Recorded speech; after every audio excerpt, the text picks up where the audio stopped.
Welcome to the IVM Podcast Network. TFG Interviews is an IVM production, and you can also check out their other awesome shows like Simplified, a show that explains intense topic from around the world and simplifies it for you so that you can appear cooler in front of your friends. You're listening to TFG Interviews. Hello and welcome, guys. This is the special interview podcast show, and we always get the show when we have, exclusive personalities coming on a show, or when we go places, we interview them. Now, today we have, as we all know, Chiranjeev is in Siliguri. He was there for the derby match between Mohun Bagan and East Bengal, of course, and we know the result. We've spoken By the about time it. you're listening to this, I'm probably in Goa getting drunk. So, are you going for the Shillong match? Yeah, I'm going there for two matches. Okay. Shillong Lajang versus Mohun Bagan and Shillong Lajang versus Bengaluru FC. Should be a cracker. Yes, it will be definitely. Now, he's joining us by Skype, so if there are any disturbance, please bear with us. But we have, now let's stop talking about the matches that we are going to watch or we shall watch. We shall just directly skip into this interview, this guy whom we've got on our show. He is none other than I-League CEO Sunando Dhar, whom we've, kind of spoken a lot about. Probably more bad than good, but we were fortunate enough to get his interview. Chiranjeev did. Chiranjeev, before we get into the conversation, what was it like? Did he ask you why do we keep cussing him? I think he knew what the fan garage was, but he was pretty cordial, as it is with everybody we curse at. Yeah. They're very nice to us when we meet them. I try to be nice to him as well. But first of all, excuse my voice in this interview, because I had just sat through a nerve-wracking Kolkata derby match and I lost a few vocal cords along the way. And the second is the first few sentences, the first question actually was in Bengali. So let me just explain what's happening there right now for those who don't speak the language. I asked him about do you think this season of I-League is going to be the more popular season? And he says we always want the league to be more popular than last season, but there seems to be a lot of extra interest around the league because Aizawl FC are doing so well. It's a Leicester story that's happening in Indian football. So that pretty much launched us exactly where I wanted to be and what I wanted to talk about with him, which is the merger and the forced relegation of all the clubs that will not make it into ISL next season. So that's in English. Everybody will understand that. But notice a few things when he's talking about it. First of all, whenever I try to make him talk about the details of exactly what is going to be, and look, he's a I-League CEO. He's the I-League CEO. And he is facing a situation where most of the clubs under his care in his league will get forcefully relegated. Yeah. Okay. And every time I try to make him talk about that, because he's in a unique situation in the world. I don't think any league ever does that. Any federation ever does that. And so it's a rare opportunity for us to talk to somebody who's going through that process. Every time I try to make him talk about the details of the merger, he deflected it by saying it's a work in progress. And you will hear different things are being floated, and no concrete decision has been made. But give us a break. We know that it's not concrete yet. The final decision has not been made yet. Yeah. But that does not mean we don't know exactly what's going on and what are the directions that are being taken and considered. We know what was there in the presentation. We know what IMG Reliance wants to do. So it was a bit frustrating that he would not talk about it. He would not go into details and really address the issues that we would have liked to hear him address. Yeah. But yeah, he seemed, otherwise he was pretty cordial and pretty frank. The other thing, you will notice it as well. So I asked him that if this is the last season of I-League, what do you think will be the legacy of this league in the future of Indian football? And he starts talking about Constantine getting 30 odd new players into the national team, and all of them had come out of I-League. I was like, what? Like, this is the top division league. Of course, all the national team players are going to come from the top division league. Yeah. So these are things like that, that I should have sort of, I think I should have retorted on the spot. But of course, it was crowdy and area, noisy, and just after the derby, everybody had a high pulse. So these are things that sort of came to my attention when I listened to it afterwards. Yeah. But it gives you an idea of exactly like what it means to be in his position.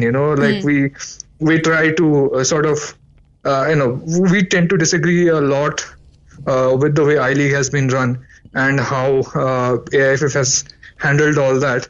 But I think this is a guy with good intentions who has limited powers in this situation. Yeah.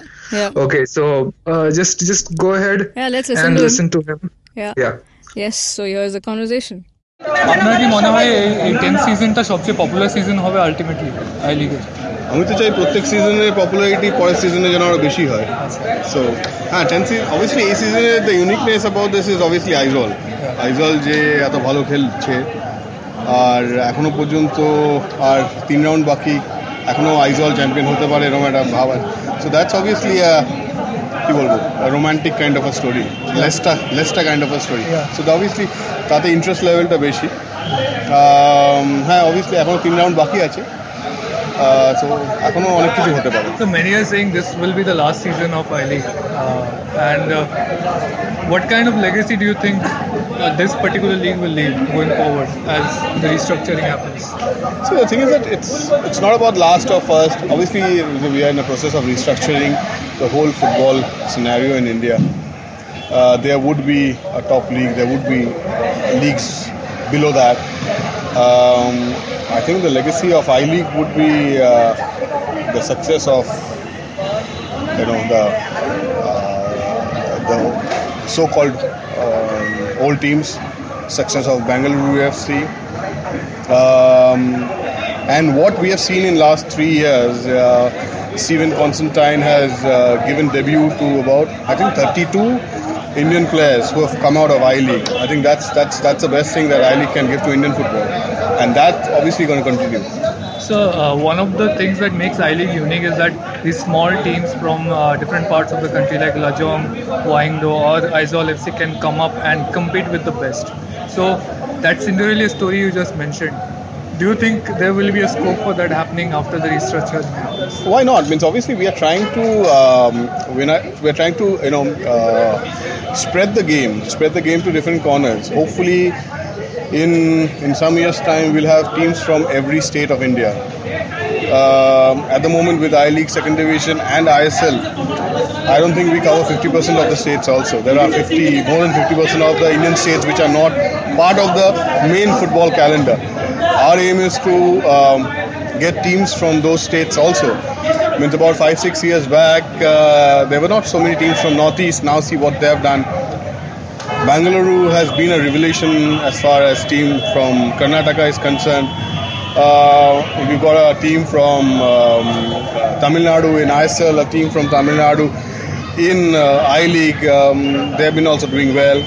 So yes, obviously, ultimately, it's about spreading the game to as many corners as possible of India, because obviously talents are there, and if teams come up from that region, there's obviously the new fans would rally around that team, and that'll give a scope to youngsters to play for their junior teams and come up through the ranks and ultimately play for the senior team and hopefully prove their mettle and get chosen for the Indian team. So that's going back to Aizawl FC. They may win the league this time. If they do that, they will be playing in Asia. And if the restructuring happens, they may get relegated to the second tier. Do you think that's a good example to set to the world? See, I don't think so. We have made any decision as of now. any final decision. Because we are hearing about franchisee fees. No, you've been hearing about a lot of things. You wait till the final structure is put in place. Obviously, the idea is to have the best teams play in the top league, and then there would be the second division and the third division below that. ISL, as I said, has been a great example, not only for the state of Mizoram, but also for India. And the best part of ISL has been, most of the players have come up through the ranks. Local players have really played well, and that's the best thing. And that could inspire a lot of other so-called smaller teams going forward and believing in themselves. If you as a team or individual are doing well, I don't think any system can stop you. But if they are not able to come up with a budget like ISL teams, if ISL is the next top division and it, as I said, it's too early or too premature for me to comment on that at the moment, because the restructuring, it's a work in progress. We are still working on it. But ultimately, obviously, you need that kind of money to compete at the top level.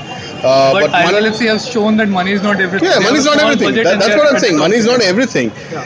Money is important, but it's not everything. Ultimately, we would want, as I said, we would want the best teams to play in the top league. And so by performance, if ISL can prove that, if ISL can prove that, and if they can fulfill the other criteria, I'm sure. Means we would love to have teams from Northeast. Going forward, what do you think?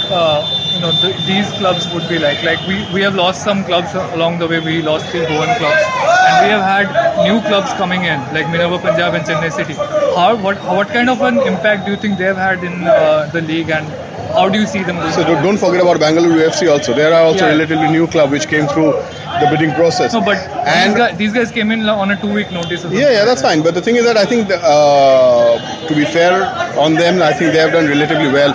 Chennai started slowly, but they won, I think, last 2 or 3 matches. So they're doing well. Minerva playing a lot of young footballers from Punjab. They're obviously their intention plan was to blood young Punjab talents, and that's a good thing, because that's how they want to create a fan base for themselves. And they've done reasonably well. So yes, they didn't have enough time, but I'm sure in future when they have more time, they'll settle down a bit and they'll do much better. How about Fateh Hyderabad? They have had a bottoms-up approach towards development, and do you think they can serve as a model to new clubs coming up? 100%. I think ISL FC has also bottom-up approach. So is Shillong Lajong. Yeah. So I think ultimately, if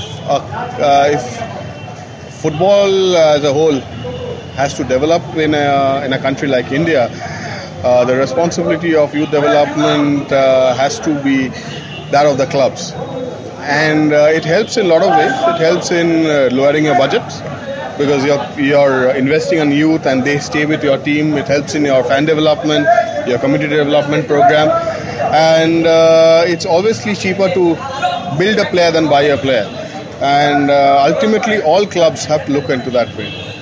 So what do you think is more ideal for developing football in India now, like a bottom-up approach of the Lajong or ISL, or the top-down approach of the ISL teams? No, I think the ISL teams have also committed to invest into youth level football. And as I said, I think worldwide it has been proved that you need to have a good youth system at the club level, and you should have a policy of graduating your talents through the age groups into the senior team. That's the best way to develop football, and India is no different that way.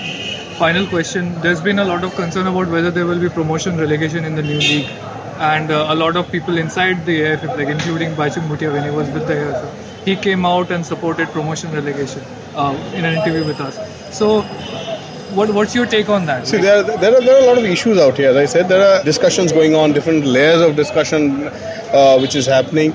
Promotion relegation is an issue. There are contractual obligations which we also need to take care of. So at the moment, maybe the promotion relegation won't be there. But as I said, we have not yet finalized the total model. So wait for, I guess, a couple of months. Does anybody other than East Bengal, Mohun Bagan and Bengaluru FC have a chance to play in ISL next season from I-League? I think it would be open platform, and if you're, as I said, if you are good enough, and if you think that you are one of the better teams, you should play the top division, whichever that division, whatever name that division is. The best teams of India should play the top division. But the primary criteria will still be the franchise fee and the budget. So as I said, there are a lot of things that are being discussed. There are a lot of things which are floating in the air, which I don't want to comment on. But the thing is that it's a work in progress. Discussions are going on, and we would be obviously trying to sort it out, everything, and get this model up and running. Okay, so ISL FC is going to get relegated no matter what. I never said that. I said the best team is going to play. Okay, thank you, sir. Well, that was so interesting, but towards the end, he just said something about ISL FC. Yeah, look, he's I sort of he got caught in a spot, and I said, like you just said, it's a Leicester story, but we all know if the merger happens and they have a franchise fee in place, we will never have a club like ISL FC in the top division in the first place, as long as that system is around. But that's what he has been doing. He's refused to admit that franchisee fee is going to be the main criteria for entering the top division after the merger. And he has also refused to admit like most of the clubs will get relegated. He kept making that point that we want the best teams to play in the top division. Okay. Like if ISL FC are doing that much on such a short budget, don't they deserve a shot? Yes, of course. I'm not worried about East Bengal, Mohun Bagan or Bengaluru FC at this point. But look at the other clubs who have fought fought to be there, and they're fighting on pure spirit. Does that not need to be honored? And should you not fight for a club in your league that has done this incredible thing that has got everybody talking in India and abroad? Exactly. Look at this club that's at the top of the table, taking on the Giants. So I don't know. Hopefully he will fight for ISL FC going forward. Yeah, let's see. That's something we'll have to wait and watch. Now that was an interesting conversation. Now if you like the show, you know what to do. Hit the like, share, subscribe to our channel. Hit the bell icon so you get updates of a new episode. You can also talk to us. Now if you want to directly ask something to Chiranjit regarding this interview, you can do that. He's on Twitter as Chiranjit Oja. I'm on Twitter as Matthew94. Also download the IVM podcast app on iOS and Android.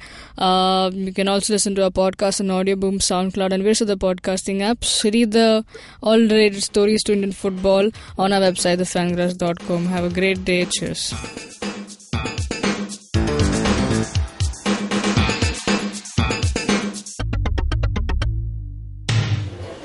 Excuse me भैया, excuse me.